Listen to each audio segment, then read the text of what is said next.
ലോകത്തിൽ തന്നെ ഏറ്റവും കൂടുതൽ പാൽ ഉൽപ്പാദിപ്പിക്കുന്ന 3 കാറ്റിൽ ബ്രീഡുകൾ ഏതൊക്കെ നോക്കിയാലോ ഈ ലിസ്റ്റിൽ ടോപ്പിൽ നിൽക്കുന്ന പശു ഇനം ഏതാണെന്ന് പറഞ്ഞു കഴിഞ്ഞാൽ നിങ്ങൾ ഞെട്ടുട്ടോ. അപ്പൊ ഈ ലിസ്റ്റിൽ മൂന്നാമതായിട്ട് വരുന്നത് എയർഷെയർ എന്ന് പറയുന്ന ഒരു ബ്രീഡാണ്. സ്കോട്ട്ലാൻഡിലെ എയർഷെയർ എന്ന് പറയുന്ന സ്ഥലത്ത് കാണുന്ന ഈ ഒരു ബ്രീഡ് വെള്ളയും ചുവപ്പും കലർന്ന ഒരു കളറിലാണ് വരുന്നത് കേട്ടോ. വർഷത്തിൽ ഏകദേശം 9,900 ലിറ്റർ പാലാണ് ഈ ഒരു ബ്രീഡ് ഉൽപ്പാദിപ്പിക്കുന്നത്. ഈ ലിസ്റ്റിൽ രണ്ടാമതായിട്ട് വരുന്നത് ബ്രൗൺസിസ് എന്ന് പറയുന്ന ഒരു ഇനമാണ്.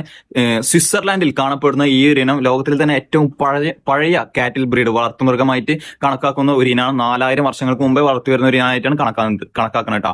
10,550 ലിറ്റർ പാലാണ് ഈ ഒരു ഇനം ഒരു വർഷത്തിൽ ആവറേജ് ആയിട്ട് ഉൽപ്പാദിപ്പിക്കുന്നത്. ഈ ലിസ്റ്റിൽ ടോപ്പ് ആയിട്ട് നിൽക്കുന്നത് നമ്മളൊക്കെ വളർത്തുന്ന ഹോൾസ്റ്റൈൻ ഫ്രീസ്റ്റൈൻ എന്ന് പറയുന്ന HF ഇനമാണ്.